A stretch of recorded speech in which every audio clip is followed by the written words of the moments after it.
Hindi nababawasan, no? Dumarami. Nasa 300 plus o 350 plus kung di ako nagkakamali, no? Patuloy siyang tumataas, eh, no? Kaya nga po sinasabi, baka abutin po ng kalahating milyon ang sinasabing pong kaso ng COVID-19 dito sa ating bansa.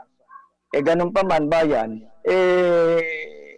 nagpipilit po ang ating gobyerno na makaahon din po ang ating bansa, ang ating mga manggagawa na mabuhay po ng normal kahit buhay po tayo abnormal. Eh bakit po natin nasabing abnormal? Eh new normal eh, di ba?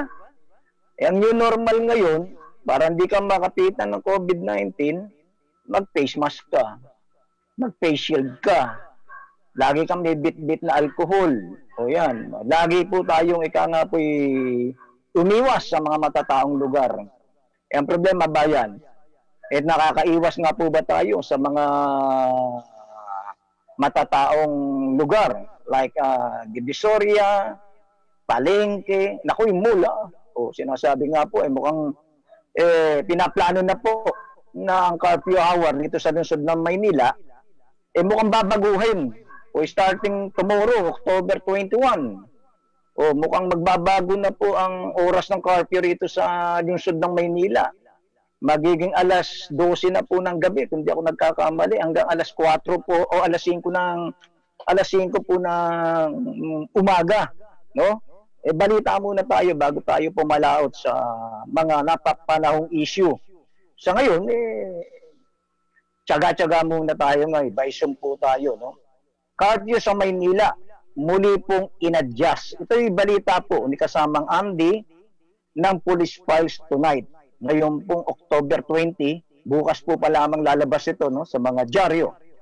Simula sa Miyerkules, ayan, bukas po, October 21 hanggang November 30, 2020.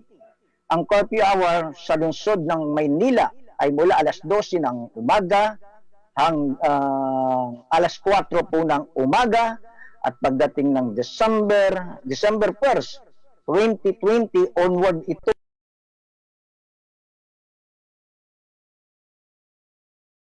stress po ng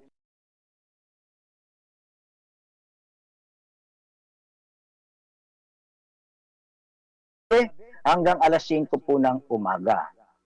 Ito ay inanunsyo ni Mayor Isko Moreno, makaraang pirmahan niya ang Ordinance Number 8692 na nagkakaisang ipinasa ng Manila City Council sa ilalim ni Presiding Officer at Vice Mayor Hani Lacuna at inakda ni Majority Floor Leader Attorney Joel Chua. Lahat ng mga residente at gayon din ang dadaan ng Maynila ay sakop ng bagong itinakdang curfew o curfew hour maliban sa mga minors na nananatiling sakop ng ordinansang number 8548 ng curfew sa mga ito mula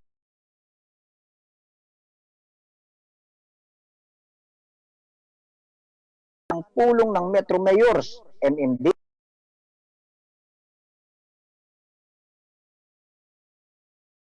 bigyan daan ang pagbubukas at panunumbalik ng negosyo kung saan inaasahan na mapoprotektahan o mapoprotekta at ililikan ng trabaho para sa karamihan. Yun eh. Kasabay nito, sinabi ni Mayor Moreno na ang kapulisan at mga barangay ay naimpormahan na rin upang matiyak na maayos na maipatutupad ang newly adjusted curfew hour. Pinaalalahanan din ng alkalde ang mga magulang at guardian ng mga minor de edad na hindi pinapayagang lumabas ang mga ito mula alas 10 ng gabi hanggang alas 4 ng umaga. At ang kaparusahan sa mga lalagbag ay mahigpit. Yan po ang balita ni kasamang Andy ng Police Files. Tuloy tayo bayan ko. Meron pa. Tungkol naman po rito sa kung saan 92 years old na lola, oldest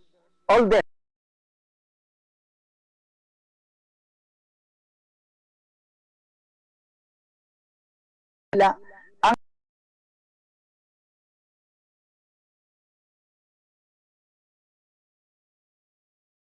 nito ang naunang record na 80 anyos na nakakumpay ng 40 araw at ito ay gumaling.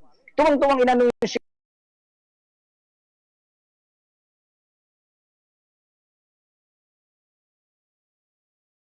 at sa direktor nitong si Dr. Grace Padilla dahil sa matagumpay na pagpapagaling sa pasyenteng si Amanda Morales, kabilang na ang miyembro ng mga pamilya nito na tinamaan din ng COVID-19.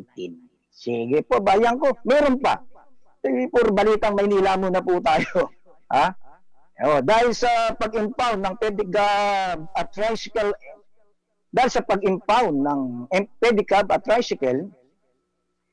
MTPB, pinurin Isko. Pinurin ni Manila Mayor Isko Moreno ang Manila Traffic and Parking Bureau o MTPB sa pagtupad ng kanilang gawain kahit na sino pa ang masagasaan nang ilunsad nito ang impounding operation kontra sa mga abusadong pedicab at tricycle driver sa lungsod. Sinabi ni Moreno na masakit man sa kanya ay kailangan na ipatupad ang batas sa mga reglamento ng lungsod, lalo't mayroon pang umiiral na pandemya.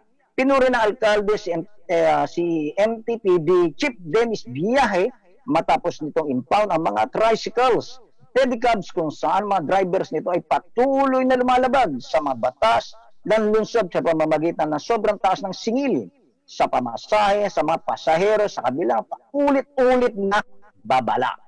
Alam niyo, bayang ko, no? Sa totoo, may kasabihan po yan. Kapag binigay mo ang kamay sa mga taong nangangailangan, gusto pati braso kainin. Ha? Alam niyo po ba yung mga ganong mga kasabihan? Meron po kasi mga taong abusado, no? Na makasarili. Makasarili. Sabihin po yung mga taong walang kasiyahan sa buhay.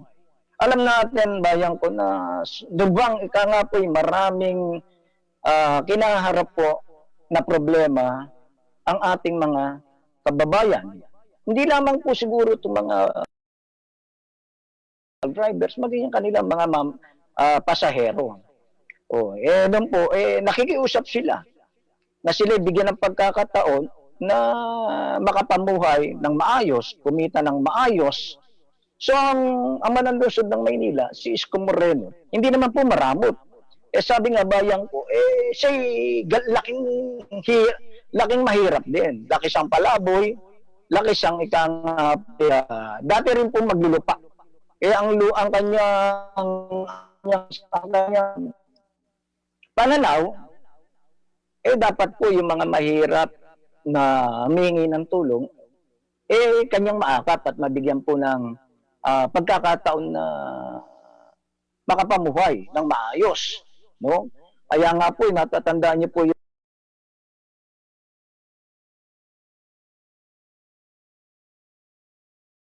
hinuhulugan.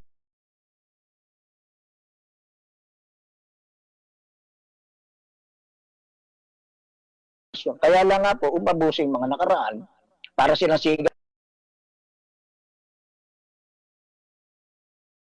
batas trapiko, wala silang pakialam. Balang katwiran nila, protektado sila ng mayor, ng nakaraang mayor, di ba? Yung bumaboy ng lungsod ng Maynila. Kahit saan sila bumalagbag, pwede. Kahit siya, nga po, maningil sila ng sobra, pwede. Walang huli, di ba? Ngayon, iba bayang ko. Dito, binigyan kang pagkakataon ni Mayor Isko Moreno na sa yung ikangay alam na trabaho tulad ng pagmamahanayaw ng pedicab at tricycle. Na managa ka, tumaga ka, maningil ka ng sobra. Lalo na dyan po sa may SM Manila, Sus Mariones. SM Manila hanggang dyan po sa may Pretid, Intek, 50 pesos. Isang ulo. Yan po yung singilan.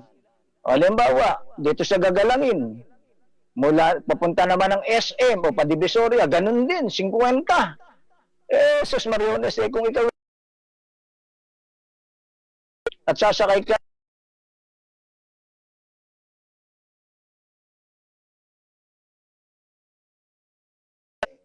50 pesos.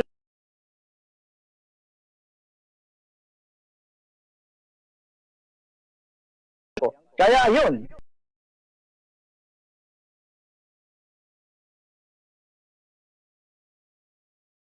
pag nga pong pag-iingat, dulot nga po ng COVID-19, yun po, ang utos po lagi po magsuot ng face mask, face shield, at dapat po may social distancing.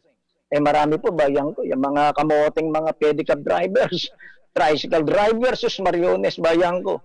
Bukod sa hindi na po naka-face mask, hindi pa naka-face shield, wala pang plastic barrier ang kanilang mga pedicab at tricycle, sus mariones. Nakasando. Ha? Isipin niyo po, maghapong pinipidal yan. Pagkatapos, maaamoy mo yung kiling-kiling yung mga yun, anak na siyopong. Parang tinamaan ng COVID-20. Ha? Parang inaabot ng suntok ni Pacquiao sa sobrang nga po'y antot ng nga balahura mga tricycle at pedicab driver. So, yung nga po, bayan ko, siguro po, dapat lamang na nga para magtino yung ating mga kababayang mga abusado na tricycle driver. Diyan lamang po sa Pretil ako. Nangyayari po diyan sa may Pretil, salasalabat na naman po yung yung mga tricycle at pedicab sumasalubong sa mga jeep na dumarating. Disgrasya yan. Sana, no? Kung nakikinig po ang tanggapan ni Mayor Isko Moreno, sana pasyalan nila yung lugar ng Pretil. Tila marami rin pasaway ng mga pedicab at tricycle driver dyan. Bukod sa nakabalagbag na, tila walang pakialam. Makadisgrasya o madisgrasya. Dulot nga po na pag walang pakundangang pagparada, pagsalubong sa mga sasakyang umihimpil dyan sa may Pretil Market. Nandiyan po, naku, sana po, no? May mga pulis naman dyan Sana mapansin, no? Okay, sige po, bayan ko. Punta tayo sa ibang usapin naman po. Kamusta na kaya Manila Bay? Ang Manila Bay, kamusta na ngayon? Nag-uulan ako, may bagyo, si Pipito. Ayan. Si Pipito, asawa ni Pipita. Dito, bayan ko, tila, sabi nga po, dapat po yata, iba-iba po yung lumalabas na komento rito sa Manila Bay. O gaya nga po ng binitawang salita ni DNR Undersecretary Benny Antiporda. Doon sa mga kritiko niya, may reklamo kayo? O sige, sumbong kayo kay Pangulong Duterte. Galing, di po ba? May reklamo ka? Sige. Reklamo ka kay Pangulong Duterte. Ayan, bayan ko. Parang sinasabi nga, kung hindi kaya ni Pangulong, kung hindi natin mapipilit o hindi mapipilit na bumitaw sa kanyang katungkulan, itong si Undersecretary Benny Antiporda, simple lang ang kanyang sagot. Alam niyo, sa akin, para sa akin, bayan ko, ito nagiging kwentuhan na lamang na kanya-kanyang opinion di ba? Kanya-kanyang opinion. Natural lamang po, pag nakakakita tayo ng mali, dapat lang punahin. Di ba? Kapag nakakakita naman tayo ng tama, dapat naman natin purihin. Hindi naman pwedeng, hindi naman siguro tayo sa raulo. Tama yung ginagawa. Tutuligsain mo. Di ba? Babatikusin mo. Babateriyahin mo. Mali yun. Purihin mo dahil tama ang ginagawa. Pero kapag mali, dapat paalalahanan. Hindi ba? Baka magising yun po. Mali, purihin, palakpakan, saluduhan. Dahil tama pero pag mali, ayun, dapat po paalalahanan. Ayun nga po, nagsanga-sanga ang usapin dyan sa Manila Bay na tila, lalo po ngayon, bayang na tila na kinakain ng puting buhangin, ng itim na buhangin, ang puting buhangin. Di po ba? Natural po nakikita Natural po may magsasabi. Natural po may magkukomento. Sabi ko nga po, dapat po, kapag nasa gobyerno ka, dapat bukas ang tenga mo. Mulat ka sa lahat ng bagay. mulat ka sa papuri, mulat ka sa mga pagpuna. Talagang ganyan po eh. Nasa gobyerno kayo eh. Pasahurin kayo ng sambayan ng Pilipino eh. Hindi kayo pwedeng magyabang. Hindi kayo pwedeng maging matapang sa mga taong nagpapasahod sa inyo. Hindi ba? Kaya nga po na banggit, na tungkol nga po riyan sa Dolomite Sun na yan, natatabunan po. Kinakain siya ng itim na buhangin. So, sinasabi naman po ni Undersecretary, spokesman, Benny Antiporda, na umibabaw lang yung itim at nasa ilalim yung puti. Uy, paano po yun, bayan? Aalis ba rin si itim? Lalabas ba uli si puti? Hindi ba? Kaya nga po nakaraang programa natin, nakaraang Huwebes, ayun po, no? Ako po hiningi rin po ng pamahanin dahil nagkalihetot-hetot nga po yung aming internet, yung aming signal dyan sa Kakampi Online. So, natalakay ko po, ito ring Dolomite Sun na to. Nasabi nga, paano tanggalin yung itim na buhangin? Ano yan? Para ka nagtatahip ng bigas. Ha? Pinipili mo ipa, itatapon mo. Ang bigas, ititira mo. Tatanggalin mo ipa. Ganun po ba ang gagawin ng DNR para lumabas po uli ang puti at mawala si itim? Dito bayan ko, sinasabi nga po, mukhang binaterya. Pino na ng University of the Philippines, ng Marine Science Institute. Itong kung nga po sa nangyari nga po, diyan po sa Dolomite Sun na yan. Saan po bayan kong Pilipinas na tumanggap ng ikangay opinion, tumanggap ng payo, tumanggap ng pagpuna. Iba po sinabi ni Undersecretary Benny Antiporda. Sabi niya, puro naman kayo bayarin. Hindi po ba? Hindi yung sabi ng bayarin po ito, bayan ko. Pera kasi ng sambayan ng Pilipino ito. Hindi pera ng Pangulo ito. Hindi pera ito ng hari. Na pwede mong ikangay pakialam, pwede mong gastusin dahil meron nagmay-may-ari. Hindi ito, yung 389 million na itinabon dyan po sa Manila Bay, marami pong magko-question dyan. Marami pong pupuna. Kasi po lalo ngayon sa panahon po ng pandemic, nangangailangan po ang sambayan ng Pilipino nang higit po na kailangan po sa panahon ngayon. Gaya po ng ating mga estudyante na nangangailangan po ng mga tablet, laptop para makapag-aral sila, para makapag-online class sila. Yun po, meron pong sinasabi nga, bagamat sinasabing may pondo na yan, bayan ko, sa panahon po ngayon, dapat ang pera po ng gobyerno, ng tao, tumupunta po yan sa tamang, direksyon. Hindi po sa kung ano na lamang po maisip. Hindi ba? Kaya nga po sa nangyaring usapin, sa halip na tumanggap ng pagpuna, bayan ko, nangyari po magreklamo kayo kay Pangulong Duterte. Ayun, bayan ko. Binabati natin yung nakawatch sa atin si Nanette Lorante. Ayan, sa lahat po ng mga pasensya na po, no, bayan ko, no. Dito po sa ating puntahan ko naman po yung iba nating kasi po hindi ko nakikita ngayon, no. Siguro po mag-share na lang po ako. At kung meron po lalabas dito sa Gulpe de Gulat, ayan, tingnan natin. Kung meron, kasi naka-live tayo sa Gulpe de Gulat, no.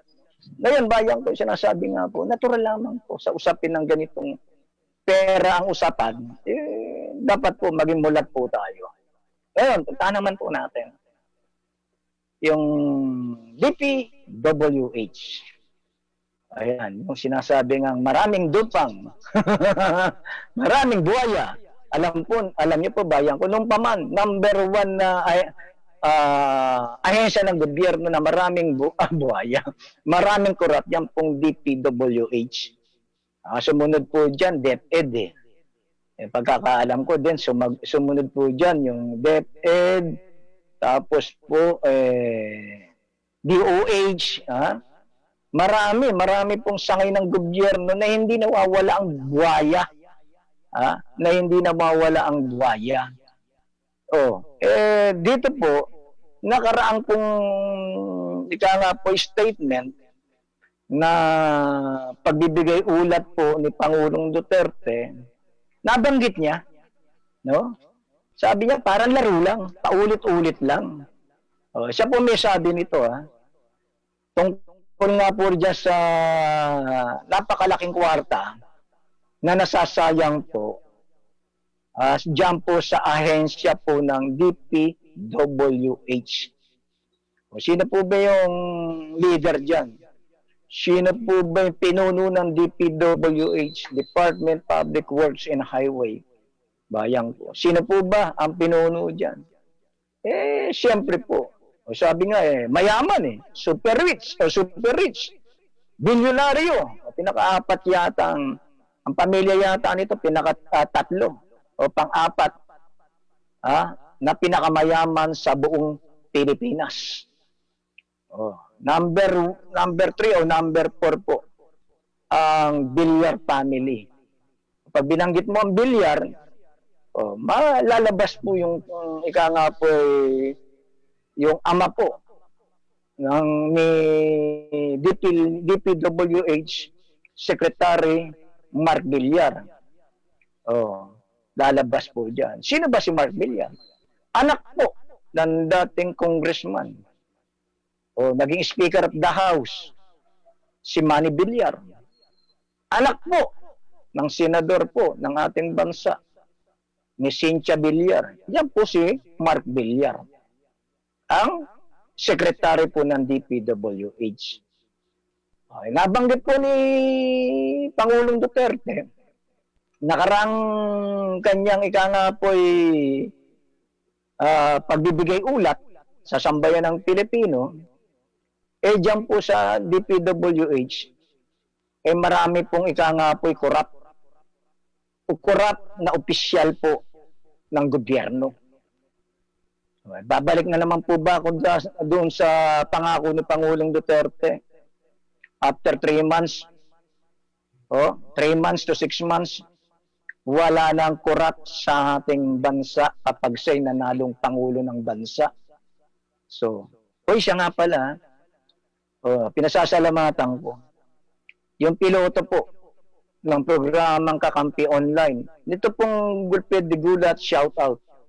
No? Pinasasalamatan ko yung piloto ko po. Yung nag-a-assist po sa akin sa istasyon ngayon, si J.R. de Guzman. At siyempre, pinasasalamatan ko rin.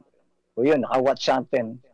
Yung aming producer, ang aming nga po ma'am, si Maria P. Nicodemus, ganun din po si Ka Rizal Nicodemus. At sa lahat ng mga nakikinig po sa atin. At shoutout nga pala po kay Kari Kili sa aming sa programa pong ano bang ating kabayan ng DWAD. Ayan. Binabati ko rin po si paring Jun Cabanyog ng JNJ-CBS DWAD. So balik po tayo bayan po dito sa usapin po ng korupsyon. Ang sabi ni Pangulong Duterte, kapag ang inanalong presidente ng bansa, pangako ko sa inyo, 3 to 6 months wala nang corrupt sa ating bansa. So matatapos na po yung termino ni Pangulong Duterte. Mukhang hindi niya kinaya. Mukhang hindi niya natupad ang kanyang pangako na linisin ang mga korap dito sa ating bansa. Hindi po ba? Kasi siya na nagsasabi.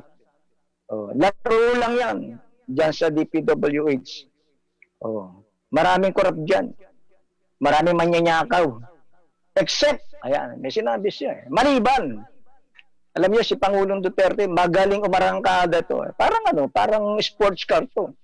Bakit? Rider to. Magaling magmotor to, si Pangulong Duterte. Kapag magaling ka magmotor, magaling ka magpaikot. Magaling ka magpasikot-sikot. Magaling ka magpaikot-ikot. Rider ka kaya po, yan po yung yan po yung postura ni Pangulong Duterte. Magaling pumasok, magaling umatras. Bakit natin nasabi? Bayang ko. Sa kabila ng sinasabi niya na maraming corrupt diyan sa DPWH, ichinapuera niya. Ichinapuera niya si Secretary Villar o si Mark Villar. Oh. Yan daw po si Secretary Mark Villar, hindi na magnanakaw. Hindi na raw magnanakaw yan dahil, ano na mayaman na di ba? Bilyonaryo na bakit pa magnanakaw? Oh. Yun po pananaw po ni Pangulong Duterte. Kapag mayaman at bilyonaryo, hindi na magnanakaw. Ganun po ba yun? Binabati rin natin. Hello, good afternoon mula kay Alicia Inocencio Ansures. Yun po yung kanyang pananaw Kapag mayaman, hindi na magnanakaw, parang si DOJ Secretary Francisco Duque. Hindi na magnanakaw yan, mayaman na ang pamilya niyan. Yun po ba?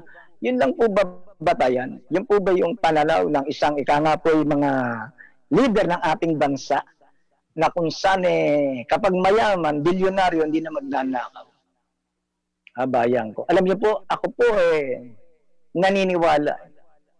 naniniwala sa ugaling buhaya. Kasi ang buhaya, bayan ko, sinulong. Mga buhaya na nakikita niyo po sa tubig tabang, nakikita niyo sa tubig alat, mga buhaya, pinakamabagsik ng buhaya, pinakaswapang na buhaya, pinakamatakaw na buhaya. Ang buhaya pong tunay, yung mga hayop na buhaya, sarap nililitsyon yan. Sarap niya, nakakain na ako litsong buhaya. Pero hindi pa ako nakakakain ng litsong buhayang magnanakaw sa gobyerno. Yung buhaya, nakakain na ako. Masarap ang laman yan, bayan ko, kapag nililitsyon. So, bayan ko, ang ugali kasi ng buhaya, bayan, kapag niyang kumain, at nabusog, tumitingin na yan, nagpapahinga na yan. 1 linggo magpapahinga yan, bayan ko. 1 linggo matutulog yan. Magpapahinga. Kasi busog yan yung mga tunay na buhaya. Pero yung mga buhayang makikita mo sa Kongreso, makikita mo rito sa ating pamahalaan, bayan kong Pilipinas, yung mga buhayang politiko, binabanggit ni Pangulong Duterte, yung sinasabi niya, yung mga laro sa mga kontraktor ng mga mga congressman na po namumumini diyan po sa pondo ng DPWH like pork barrel, like PDAP, di ba? Sinasabi naman po ng mga manbabatas, wala namang pork wala namang PDAP O bakit aakusahan nyo kami magnanakaw? Wala nga lumalabas sa aming, walang dumadapo sa aming kamay. Wala pong dumadapong kwarta sa aming kamay. Walang pork, walang pidap. O bakit aakusahan nyo kaming mabuhaya? Yun po yun, bayan kong Pilipinas. Alam nyo po, bayan, hindi lahat ng Pilipino talongges. Hindi lahat ng Pilipino ungas. Hindi lahat ng Pilipino walang alam. Maaaring meron pong na sinasabing naliligaw na wala pong alam. Pero sabi nga po, mabibilang mo sa daliri. Lalo po ngayon, bayan ko. Kabi-kabila na social media, hindi ka makakapagtago. Hindi ka makakapaglihim. Siguradong mabubuko ka. Dito, bayan ko, ang sinasabi natin, ang usapin po ng kwarta, hindi ko mo mayaman, hindi ko mo bilyonaryo, hindi na magnanakaw. Dito po, sabi ko nga po, walang kabusugan, mga politiko rito sa ating bansa. Hanggang kayang kumurot yan, kukurot yan. Hanggat kayang ikumupit yan, kukupit yan, bayan ko. Natatandaan niyo po ba nung inalis ang pork barrel? Nung panahon po ni Pinoy. Hindi ba may nagsalitang congresswoman? Hindi ko na babanggitin kung sino to. Kilala ng lahat po ito. Ano sabi niya? Nung ito'y congresswoman pa. Yung mga lalapit sa amin, na mga constituents namin, mga kababayan namin, hindi na namin tutulungan. Ano ibibigay namin dyan? Ano itutulong namin dyan? Walang pidap. Walang pork. Yan, bayan ko. So kaya po, bayan ko, paulit-ulit na lang yung nangyayari. Tayo'y nagtatanong, tayo'y nagtataka, walang pidap, pero hindi sila makakatulong sa kanilang mga nasasakupan kung wala silang mga mapapakinabangang pidap. Sabi nga ni Pangulong Duterte, yan ang laro diyan sa baba. Ang sinasabi ni Pangulong Duterte, yung laro sa baba. Sino yung maglalaro sa baba? Except po si dahil nasa taas nga si Mark Villar, hindi siya magnanakaw. Pero magnanakaw nasa baba. Sino yung nasa baba? Sino yung mga nagre-request ng Panto Market Road? Sino nagre-request ng mga proyektong ika nga po pangkalsada, mga infrastruktura? Nagre-request po diyan, nagre-request po ba ang diyan, ordinaryong Pilipino? Nagre-request ba si Juan de la Cruz? Hindi. Ang nagre-request diyan, mga politiko. Mga politiko kasi sabi kasabihan po kapag may project, may budget. Hindi natin bayang ko. Kapag may project, may budget. Kapag may budget, may kupit. Di ba? Ang linaw Kasama po ng project, korupsyon. Tingnan nyo po yung overpricing natin, bayang kong Pilipinas. Huwag na tayong lumayo. Binabati ko nga pala, ng mga maligayang kaarawan. Advance o belated happy birthday kay punong barangay Gungun. Ayan. Punong barangay Gungun. Ito, basahin ko muna po. Itong mga nagdiriwang po ng kaarawan. Bayason po tayo ngayon dahil sa maulan na panahon. Ayan.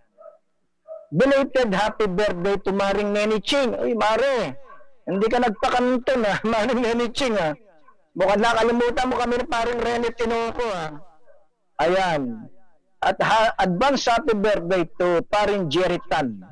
Happy birthday paring Jerry. At kay punong barangay Joel Gungun. Sa lahat po na nagdiriwang po ng kaarawan ngayon. Ngayong October 20, happy birthday po. Bayan ko. Diretso po tayo. Ngayon sinasabi nga po sa usapin na korupsyon, sabi ko nga kanina, every project may budget. Naalala ko tuloy si Senator Bruno.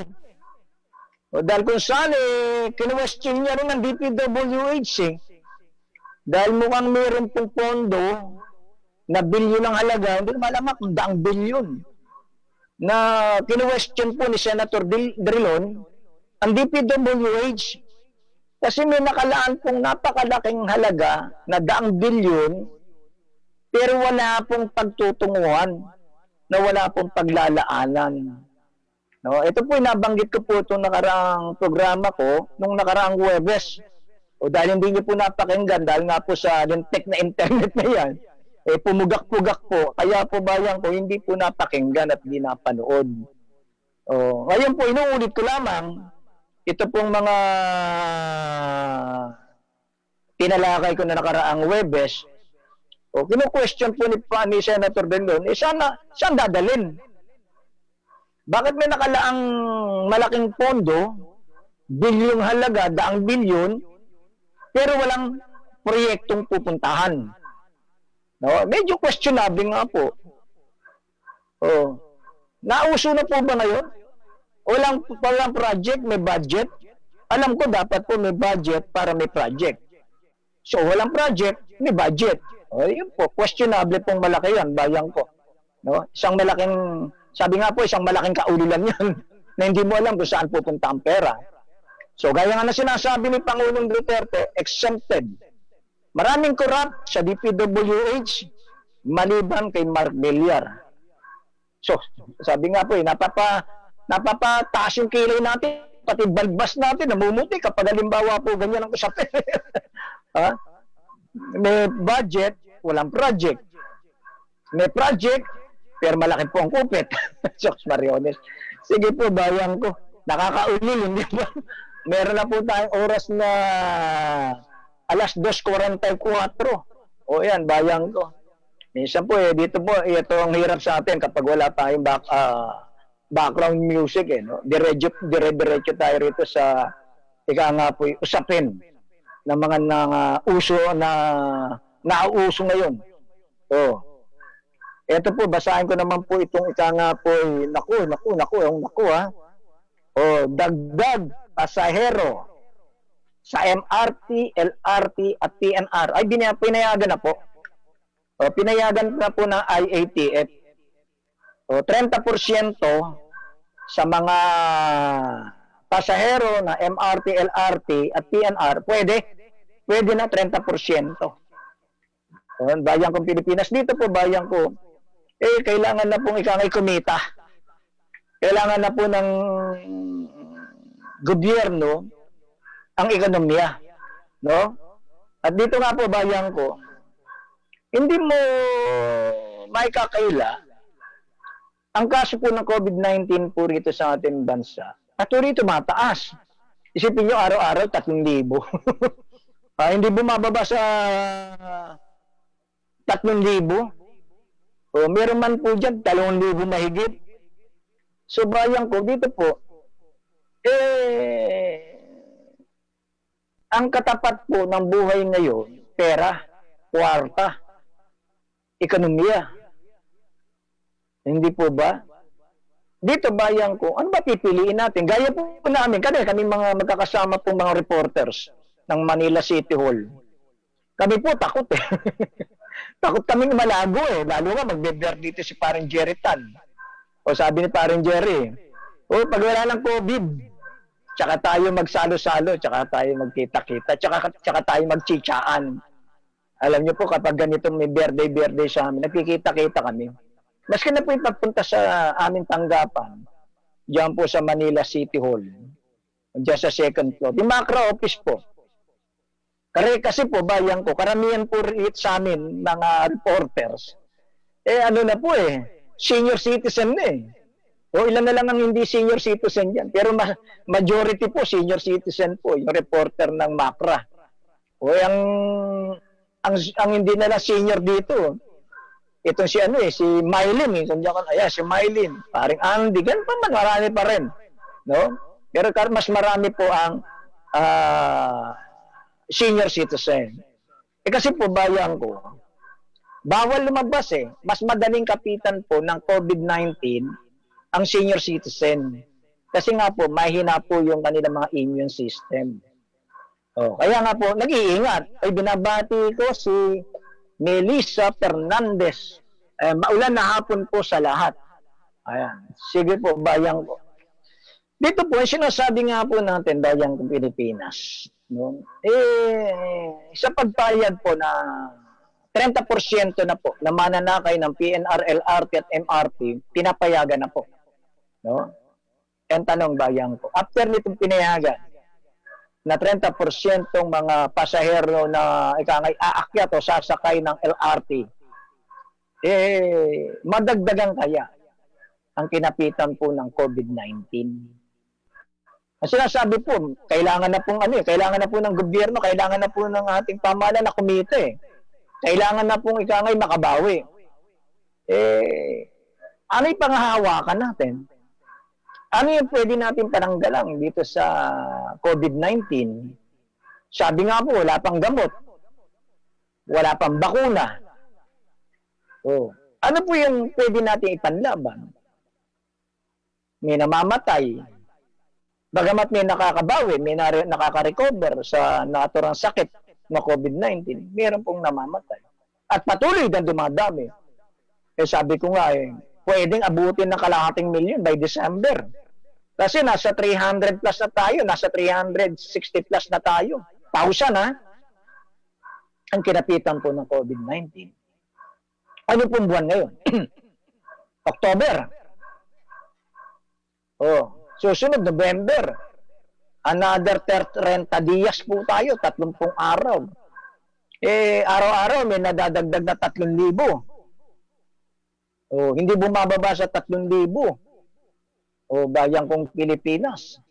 Kung araw-araw po ilagay mo, wag naman po sana, araw-araw 2,000 na lang ang nadadagdag po. Dahil nga po alagwan Pwede lumalarga na po ang mga pinayagan di ba? Yung mga 15 years old, pinayagan Yung 65 years old, pwede Kita niyo po, iba, nagpunta na ng Tagaytay na masyal na sa mall. Pwede na eh. So, ang tanong natin, bayang, hindi ba abuti ng kalahating milyon o 500,000 by December? Hindi naman po ako taga-UP. Pero yun po yung estimate ko, no? Nasa 300 plus tayo, 360 plus, kung di ako nagkakamali. O wala pa, hindi pa natatapos ang October. Baka umabot po tayo ng bago matapos itong buwan na to. Itong October, nasa 380 tayo. Wag naman sana. Wag naman po sana. Eh dito po, sabi nga po, alagwa na tayo. Alagwa na tayo. O ano pa silbi?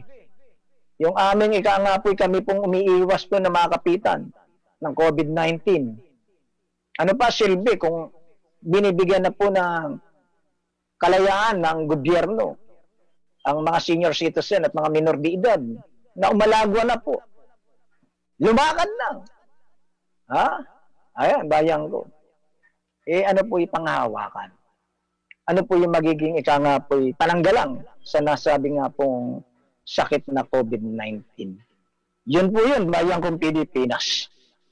Ayan, ang oras po natin na alas 2:51.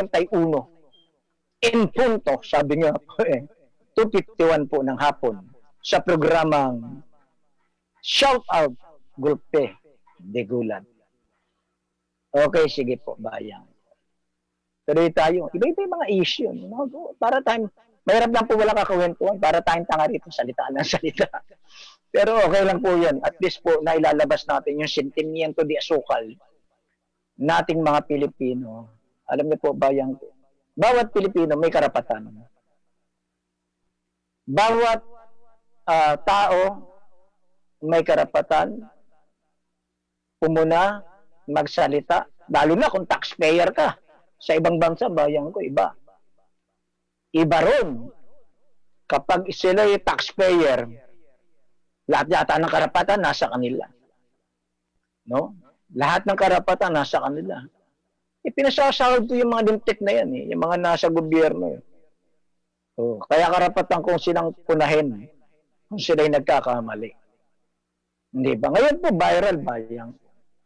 Oh, viral. Itong si MMDA spokesperson Celine Piolago. Alam niyo bayang, kapag ikaw pala ay nasa gobyerno, kapag ikaw ay nagtatrabaho sa gobyerno, nakakalimutan mo ang pagiging isang tao. Hindi ko naman sinasabing si Celine Piolago yan. Nakakalimutan mo na ikaw'y pasahure ng sambayanang Pilipino. Nawawala, nakakalimutan mo na ikaw naglilingkod sa sambayanang Pilipino. Hindi po bayang. Dito po, no? Si Wayne Nasino, ito po yung aktivistang leader na hinuli po ng otoridad. Oh. Okay, so marami pong akusa sa kanya na si NPA, New People's Army, o makakaliwang grupo. Bayan ko. Dinampot ito. Hinuli siya ng otoridad. Kinulong. Itong si Wayne Nasino. At meron pala itong anak, 3 buwan, bagong panganak, o bagong silang. Sa bayang kong Pilipinas, namatay. Namatay yung baby. No? Namatay yung baby na hindi po nakapiling ang kanyang ina na si Wayne Nasino na dahil nakakulong eh. Oh, alam nga namang isama na rin po yung bata sa kulungan. So namatay po yung bata. Yung bagong silang na sanggol. Alam niyo bayang ko, ako po yung naniniwala sa karapatan eh. Naniniwala ako sa katwiran eh. Naniniwala po ako sa tama at mali. Lalo na kung hindi ka pa sentensyado ng batas. Ang karapatan mo nasa iyo pa rin. nawawala lang ang karapatan mo kapag ikaw ay sentensyado na. Na ikaw ay sinintensyahan ka ng batas, lahat ng karapatan mo bilang isang malayang Pilipino, nawawala na sa iyo kasi sentensyado ka na eh. No? At dito bayang kong Pilipinas,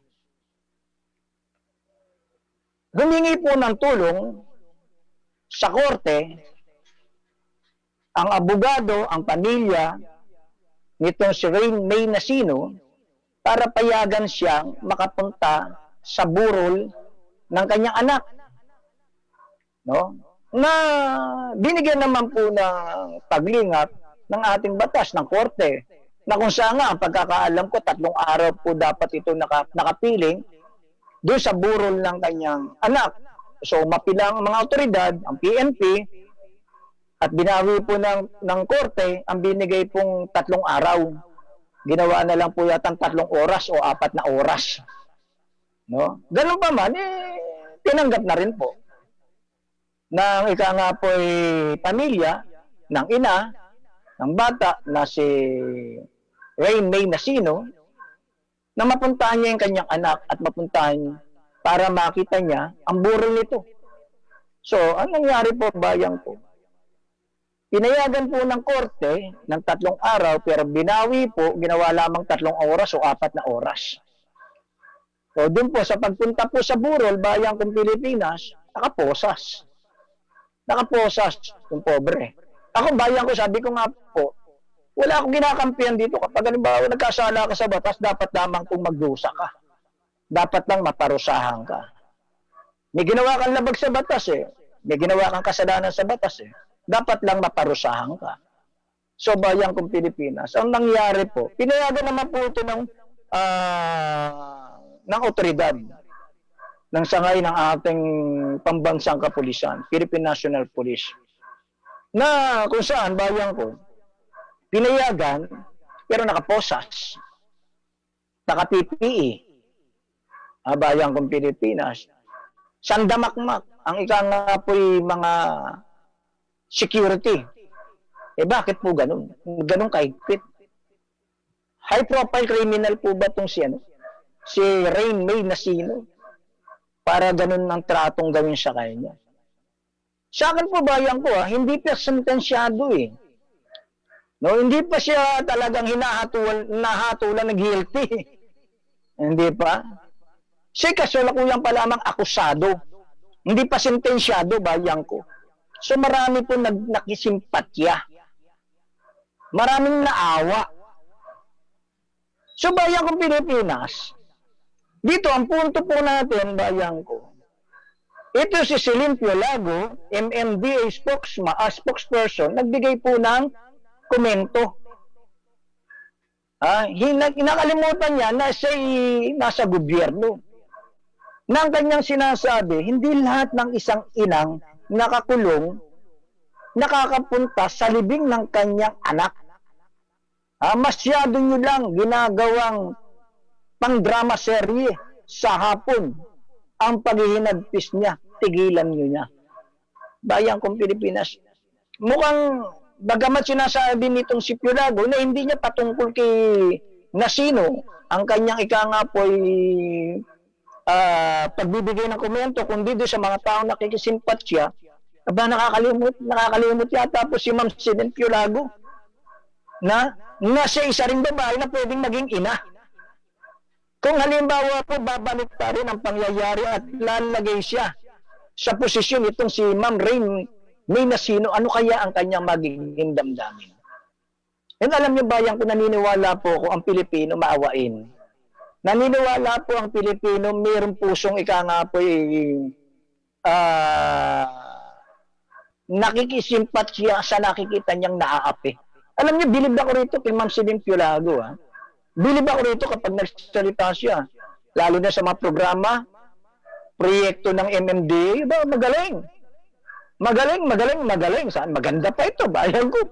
Gandang babae nito. Pero nalimutan niya na maraming Pilipino ang may malasakit sa kapwa Pilipino. Siya man, malagay man siya sa alanganin, margabyado man siya, maraming Pilipino ang makikisimpatya sa kanya. Yun yung bayan kong Pilipinas eh. Yun po yun eh. Dapat po tayong mga Pilipino, natututo tayo. Hindi tayo hindi tayo kagaya ng ibang bansa, walang pakialam sa kapwa.